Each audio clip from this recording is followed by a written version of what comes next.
Hello, this is Victor at HistoryMercedes.com. This video is for Carl in Texas. Okay, Carl, so this is another video I'm making, basically kind of final video before we decide what we're doing. Now, this is my module here, and I did connect it to my Star Diagnostic because I was testing a couple of throttle bodies and I needed this to be connected to Star Diagnostic, and so I don't unsolder everything. I just kept using this very module and it works well. Everything seemed to work fine, and I want to show you that your throttle body and this module, they work in conjunction with combination of your throttle and the module is okay. Now, first things first, throttle body test has been on the bench, energized in this manner like this. Basically I just had it run. It did shut down a couple of times before I opened potentiometer. I cleaned it because I wasn't sure why, and after I did that it was fine. There was no more shutdowns. It's been like this running for a while, actually a couple of days, and it actually just recently came out the freezer. It was frozen overnight and it returned back on the bench and warmed up again, and it did not shut down, so I can say the coil is okay and potentiometer and everything, it works fine. Now, in terms of the module, the first thing I want to show you, we're gonna set the throttle on idle, and the module, we don't have the other computers and the RPM sensor and communication buses for other modules and all that good stuff connected, of course, because this is standalone on the bench. So this is the C36. Now, first thing is, this is the micro switch for the gas pedal.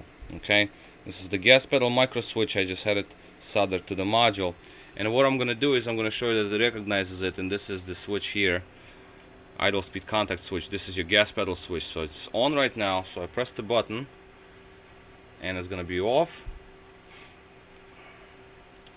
As you can see it now, there is a very slow communication between computer, the multiplexer, through the software, and it just takes a while before it reacts, but that's just, it's OBD1, so it's old school communication.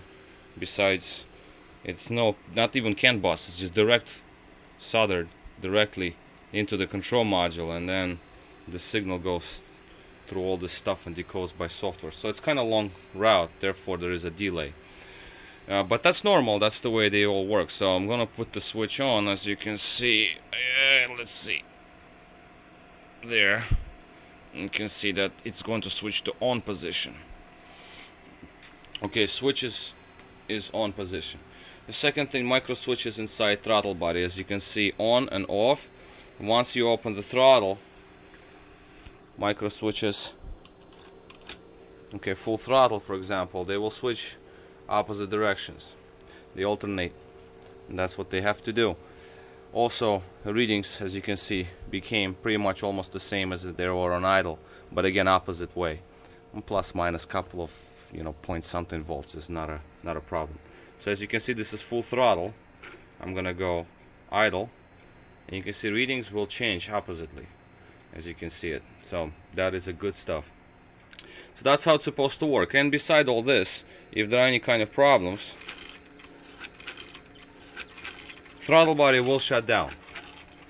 It will enter limp mode. So this computer has been running for like 3 days straight. I've been running different throttle bodies. I have these are being worked on. I got the yours. There's one over here, one over there. There's one over here. So all of these are ASR units. So they all been tested on this computer because it's soldered on the bench, so I just use it, and it's a good test for the computer itself, the Egas module itself. So our power supply is set at about, let's see what we got this thing at. It's about 11 and a half. Okay, well, let's go 14, that's 14 volts right there. Well, it doesn't really matter. It starts at 12, it works. It's 11 and a half, borderline. but as you can see, when throttle body opens and closes fast, readings are all over the place because, again, limitation of software speed. Again, this is idle and full throttle. See the readings change very well. And I just had made another video for another customer with the readings of SL500 throttle body, pretty much same exact readings as yours, so that's good stuff. And so this is basically where we are. I mean, the throttle is okay, I cleaned it all off, potentiometer cleaned up, it's been tested, control module is being tested. Unfortunately, it's a very expensive module because there are very few of them out there available. New one, I don't know if it's even made because AMG version is not really, I don't think you can even buy it anymore from the dealer even. But even if you could, that's just astronomical amount of money. So this is where we are. Everything is working and it's basically ready to go and test it. So I have no problems. If we're actually going to have throttle body activated at super slow speed, where a plate moves just a little, well, I can't do it on this particular unit because the way my bench is set up, it's just, well, something like this. The slower it gets, obviously readings change accordingly. Computer can pick up differences and basically decode them faster. But this is how they are, that's how they work. I mean, I've just seen a lot of these things, and when I tested cars for throttle issues, these are pretty much the readings that I get. So these are good readings. So this is basically all for now. I mean, we got your combination working, and I believe, where is yours? Well, here's your Egas module. This is Carl in Texas.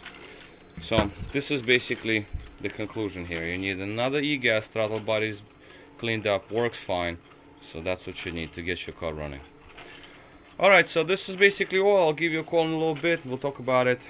And this is Victor at restoreyourmercedes.com. Thank you for watching.